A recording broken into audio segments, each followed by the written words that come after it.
Je pense que les 2 représentent un petit peu, le début de la fin ou du moins, le début de la bande terre, hein,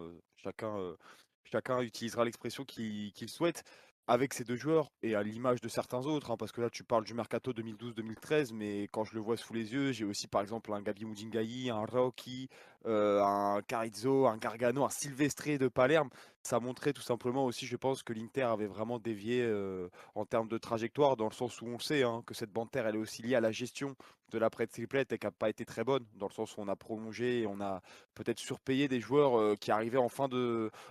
course, même si ça avait été des héros lors de la saison 2009-2010. Et finalement, bah, tu en as payé les pots cassés sur les saisons d'après. Et bah, à partir d'un moment, les finances n'étaient plus forcément aussi optimales que ça. Et il a fallu tenter des coups, tenter un petit peu des joueurs venus de nulle part. Et quand tu parles des deux présents, à savoir Schelotto et Kuzmanovic, on parle d'un joueur qui joue à l'Atalanta Bergame, hein, l'Atalanta Bergame qui a toujours été une équipe assez intéressante à suivre, mais qui à l'époque